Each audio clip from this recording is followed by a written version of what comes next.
ನಮಸ್ಕಾರ ರೀಪ ಎಲ್ಲರಿಗೂ. ಸುವರ್ಣಸೌಧದಲ್ಲಿ ನಡೆದಂಥ ಒಂದು ಸಿ ಟಿ ರವಿಯ ಅಹಿತಕರ ಘಟನೆಯ ವಾಚ್ಯ ಶಬ್ದ ಈಗ ಮತ್ತೆ ಗದಿಗೆದರೇರ್ತೈತಿ. ಮತ್ತೆ ಗುಡುಗಿದ ಲಕ್ಷ್ಮೀ ಹೆಬ್ಬಾಳ್ಕರ್ ಯಾವಾಗಲೂ ಕ್ಷಮಾಪಣೆ ಇಲ್ಲ, ಶಿಕ್ಷೆ ಆಗಬೇಕು. ಯಾಕನ್ಬೇಕ್ರಿ? ಸಿ ಟಿ ರವಿ ಯಾಕನ್ಬೇಕು? ನಾನೇನು ಅಂಥದ್ದು ಅಪರಾಧ ಮಾಡಿದ್ದೀನಿ, ಅಂಥದ್ದೇನು ತಪ್ಪು ಮಾಡಿದ್ದೀನಿ? ಹೋರಾಟದ ಮುಖಾಂತರ ಇವತ್ತು ರಾಜ್ಯದ ಮಂತ್ರಿಯಾಗಿದ್ದೀನಿ. ಕಷ್ಟ ನೋಡಿದ್ದೀನಿ, ನಷ್ಟ ನೋಡಿದ್ದೀನಿ, ಸುಖ ನೋಡಿದ್ದೀನಿ, ದುಃಖ ನೋಡಿದ್ದೀನಿ. ಎಲ್ಲರ ಜೊತೆ ನಿಕಟ ಸಂಪರ್ಕ ಇಟ್ಕೊಂಡು ಬಾಂಧವ್ಯದ ಕೊಂಡಿಯನ್ನು ಬೆಸೆದಿದ್ದೀನಿ. ಮತ್ತ್ಯಾಕೆ ನನ್ನ ಮೇಲೆ ಇಂಥ ಹೀನ ಕೃತ್ಯದ ಆರೋಪ? ಯಾರೀತ ಸಿ ಟಿ ರವಿ? ಯಾಕೆ ಬೇಕಾಗಿತ್ತು ಇವನಿಗೆ? ಏನಾದರೂ ಇಲ್ಲಿ ಬಂದು ದೊಡ್ಡ ಹೀರೋ ಆಗಲಿಕ್ಕೆ ಹೋದಂಥ ಸಿ ಟಿ ರವಿ ಈಗ ರಾಜಕಾರಣದಿಂದಲೇ ಮಂಗಮಾಯ ಆಗುವಂಥ ಪರಿಸ್ಥಿತಿ ನಿರ್ಮಾಣ ಆಗೈತಿ. ಇದೆ ಉತ್ತರ ಕರ್ನಾಟಕದ ಹೆಣ್ಣುಮಗಳನ್ನ ಕೆಣಕಿದ್ದು ಯಾಕೆ ಕೆಣಕಬೇಕಾಗಿತ್ತು? ಸೌಮ್ಯ ಸ್ವಭಾವದ ಜನರ ಜೊತೆ ಬೆರೆತಿದ್ದು, ಸಮಾಜ ಸೇವೆ ಮಾಡುತ್ತಾ ರಾಜಕೀಯದಲ್ಲಿ ಬೆಳೆದು ಉನ್ನತ ಸ್ಥಾನ ಪಡೆದು ಸಂಪುಟ ದರ್ಜೆಯ ಸ್ಥಾನಮಾನ ಹೊಂದಿ ಮಂತ್ರಿ ಆಗಿ ಇವತ್ತು ರಾಜ್ಯದಲ್ಲಿ ಮಹಿಳಾ ಮತ್ತು ಮಕ್ಕಳ ಕಲ್ಯಾಣದ ಸಾಂತ್ವನವಾದ ಕಣ್ಣೀರನ್ನು ಒರೆಸುವ ಆ ಮಹಿಳೆಗೆ ಕಣ್ಣೀರು ತರಿಸ್ತೀರಾ ಸಿ ಟಿ ರವಿ? ನಿನಗೆ ಕ್ಷಮಾಪಣೆ ಇಲ್ಲ, ಇನ್ನು ಹೋರಾಟ ಪ್ರಾರಂಭ. ನಿನಗೆ ತಕ್ಕ ಶಿಕ್ಷೆ ಆಗಬೇಕು. ನೀನು ಈ ಹಿಂದೆನೂ ಸಹಿತ ಅನೇಕ ಬಾರಿ ಸದನದಲ್ಲಿ ಮಹಿಳೆಯರ ಬಗ್ಗೆ ವ್ಯಂಗ್ಯವಾಗಿ ಮಾತಾಡಿದ್ದು ಎಲ್ಲವೂ ದಾಖಲೆಗಳಿವೆ. 2 ಆಡಿಯೋ ವಿಡಿಯೋಗಳನ್ನು ಬಿಡುಗಡೆ ಮಾಡಲಾಗಿದೆ. ಆದರೆ ಲಕ್ಷ್ಮೀ ಹೆಬ್ಬಾಳ್ಕರ್ ಒಂದು ಗುಣವನ್ನು, ಅವಳ ಹೃದಯವನ್ನು ಯಾಕೆ ಮೆಚ್ಕೋಬಾರ್ದು? ಯಾಕೆ ಮಗ ಮತ್ತು ತಮ್ಮ ರಾಜ್ಯದಲ್ಲಿ ಬಿರುಗಾಳಿ ಹಂತೆ ಸುನಾಮಿ ಹಂಗೆ ಬೆಳೆಯಾಕತ್ತಾರದ ನೋಡೋಕ್ಕಾಗ್ವಾತೇನ್ರಿ? ಭಾರತೀಯ ಜನತಾ ಪಕ್ಷದ ಸಿ ಟಿ ರವಿನ ಮುಂದೆ ಮಾಡಿ ಬಲಿಪಶು ಮಾಡಿದಿರಿ. ಸಿ ಟಿ ರವಿದ ಪರಿಸ್ಥಿತಿ ಏನಾತ್ರಿ? ಸಿ ಟಿ ರವಿ ಮಾತಾಡಿದ ಹೋದ.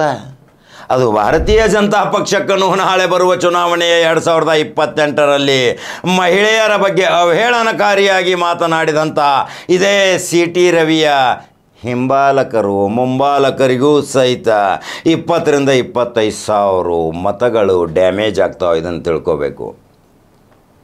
ಯಾರು ಸಮರ್ಥನೆ ಮಾಡಲಿಕ್ಕೆ ಹೋಗಿದಿರಿ ಅವರು ಮೈನಸ್. ಯಾರು ಅವನ ಪರವಾಗಿ ವಕಾಲತ ವಹಿಸಿದಿರಿ ಅವರ ಕ್ಷೇತ್ರದಲ್ಲಿಯೂ ಲಕ್ಷ್ಮೀ ಹೆಬ್ಬಾಳ್ಕರ್ ಆಟ ನಡೆಯೋದು. ಈ ಲಕ್ಷ್ಮೀ ಹೆಬ್ಬಾಳ್ಕರ್ ಅಲ್ಲಿಯೂ ಸಹಿತ ಬಂದು ನೆಟ್ವರ್ಕ್ ಮಾಡಿ ಮಹಿಳೆಗೆ ಒಂದು ಅವಾಚ್ಯ ಶಬ್ದಗಳಿಂದ ಮಾತನಾಡಿದಂಥ ವ್ಯಕ್ತಿಗೆ ಮತ ಕೊಡ್ತೀರಿ, ಅವರ ಪಕ್ಷಕ್ಕೆ ಮತ ಕೊಡ್ತೀರಿ, ಕೊಡಬೇಡ್ರಿ ಅಂಥೇಳಿ ಸೆಲಿಬ್ರೇಟ್ ಪ್ರಕಾರ ರಾಜ್ಯಾದ್ಯಂತ ರ್ಯಾಲಿ ಮುಖಾಂತರ ಅಡ್ಡಾಡಿದ್ದಂದ್ರೆ ಭಾರತೀಯ ಜನತಾ ಪಕ್ಷಕ್ಕೆ ಮೈನಸ್. ಭಾಳ ಕುತೂಹಲದಿಂದ ಕೇಳ್ರಿ, ಬಹಳ ಚಿಂತಾಕ್ರಾಂತದಿಂದ ಕಣ್ಣೀರಿನ ಕೋಡಿ ಹರಿಸಿದಂಥ ನೊಂದಿದ ಮಹಿಳೆ ಲಕ್ಷ್ಮೀ ಹೆಬ್ಬಾಳ್ಕರ್ ಇವತ್ತು ಅಧಿಕಾರ ಇರ್ಬೋದು, ಬಿಡ್ಬೋದು, ಬರ್ಬೋದು, ಹೋಗಬಹುದು. ಅಧಿಕಾರಕ್ಕೆ ಯಾರೂ ಅಂಟಿಕೊಂಡಿಲ್ಲ. ಎಂತಿಂಥ ಸಿಂಹಾಸನಗಳು ಬಂದು ಹೋದಾಗ ಆ ಸಿಂಹಾಸನಗಳು ಹೋಗ್ತಾವೆ. ರಾಜ ಮಹಾರಾಜರ ದರ್ಬಾರ ಅಂತ್ಯಗೊಂಡಾಗ ಈ ರಾಜಕೀಯ ದರ್ಬಾರ ಯಾವಾಗ ಅಂತ್ಯ ಆಗ್ತೈತಿ, ಯಾವಾಗ ಪ್ರಾರಂಭ ಆಗ್ತೈತಿ ಅನ್ನೋದು ತಿಳ್ಕೊಬೇಕಲ್ರಿ ಮಹಾಜನತೆ. ಕರ್ನಾಟಕದ ಮಹಾಜನತೆ ಇದನ್ನು ಬಹಳ ಗಂಭೀರವಾಗಿ ತೆಗೆದುಕೊಂಡರು. ಮಾನನೀಯ ಹೆಣ್ಣು ಮಕ್ಕಳು ಮಾನವೀಯತೆಯ ಕಣ್ಣೀರಿನ ಕೋಡಿ ಹರಿಸಿದ ಇದೇ ಲಕ್ಷ್ಮೀ ಹೆಬ್ಬಾಳ್ಕರ್ ಅಭಿಮಾನಿ ಬಳಗವೂ ಸಹಿತ ಬಹಳ ದೊಡ್ಡ ಪ್ರಮಾಣದಲ್ಲಿ ಬೆಳೆದೈತಿ. ಅವಳಿಗೆ ಅವರ ತಾಯಿಯ ಆಶೀರ್ವಾದ ಐತಿ ಈ ಮಹಿಳೆಗೆ. ಈ ದಿಟ್ಟ ಮಹಿಳೆ ರಾಜ್ಯಾದ್ಯಂತ ಏಕೈಕ ಸಚಿವೆ. ಅದು ವಿಧಾನಸೌಧ ಮತ್ತು ವಿಧಾನ ಪರಿಷತ್ತಿನಲ್ಲಿ ಪ್ರತಿಪಕ್ಷಗಳ ನಾಯಕರು ಮತ್ತು ಪ್ರತಿಪಕ್ಷಗಳ ಸದಸ್ಯರ ಪ್ರಶ್ನೆಗಳಿಗೆ ನೇರವಾಗಿ ಉತ್ತರ ನೀಡುವಂಥ ದಿಟ್ಟ ಮಹಿಳೆ ಲಕ್ಷ್ಮೀ ಹೆಬ್ಬಾಳ್ಕರ್ಗೆ ಯಾಕೆ ಕೆಣಕಬೇಕಾಗಿತ್ತು ಈ ಸಿ ಟಿ ರವಿ? ಬಹಿರಂಗ ಕ್ಷಮಾಪಣೆ ಕೇಳಿದರೆ ಪ್ರಕರಣ ಅಂತ್ಯ ಆಗ್ತೈತಿ.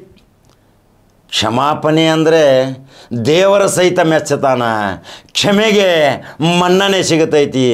ಆದರೂ ಇನ್ನೂ ಯದ್ವಾ ತದ್ವಾ ಮಾತಾಡ್ಕೋತ ತೆಲಿಗೆ ಪಟ್ಟಿ ಕಟ್ಕೊಂತ ತಿರುಗಾಡಕತ್ತಾನ ಸಿ ಟಿ ರವಿಯ ಡೋಂಗಿತನಕ್ಕೆ ಈ ಭಾರತೀಯ ಜನತಾ ಪಕ್ಷದವರು ಹುರಿದುಂಬಿಸಾಕತ್ತಾರ.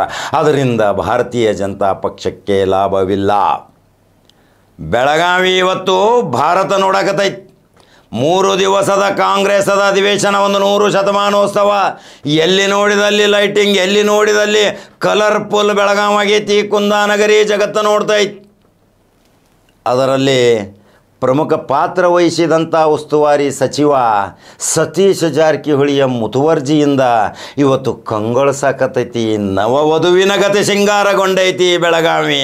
ಇಂಥ ಬೆಳಗಾವಿ ಜಿಲ್ಲೆಗೆ ಕಲಂಕ ತರುವಂಥ ಪರಿಸ್ಥಿತಿ ನಿರ್ಮಾಣ ಮಾಡುವಗೋಸ್ಕರ ಏನಾದರೂ ಅದೇ ದಿನ ಪ್ರತಿಭಟನೆ ಮಾಡಲಿಕ್ಕೆ ಪ್ರಯತ್ನ ಪಟ್ಟರೆ ಅದಕ್ಕೆ ಅವಕಾಶ ಇಲ್ಲ ಅಂತ ಮುಖ್ಯಮಂತ್ರಿ ಸಿದ್ದರಾಮಯ್ಯನವರು ಹೇಳಿದ್ದಾರೆ.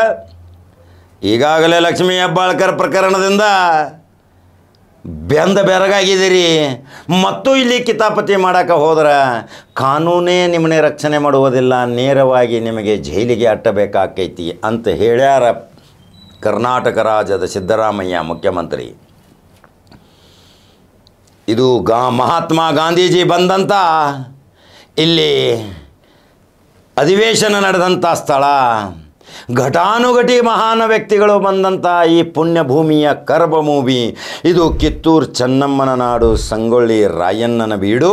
ಇದು ಮಹಾತ್ಮ ಗಾಂಧಿಯವರ ಪಾದವ ಸ್ಪರ್ಶಿಸಿದಂಥ ಪುಣ್ಯಭೂಮಿಯಲ್ಲಿ 100 ವರ್ಷದ ಶತಮಾನೋತ್ಸವ ಸಡಗರ ಸಂಭ್ರಮದಿಂದ ಆಗಾಕತೈತಿ. ಅದನ್ನು ಕೆಣಕಲಿಕ್ಕೆ ಹೋಗಿ ಮುಖಭಂಗ ಆಗುವ ಸಲುವಾಗಿ ಭಾರತೀಯ ಜನತಾ ಪಕ್ಷ ಈಗ ಹಿಮ್ಮೆಟ್ಟಾಗ್ತೈತಿ.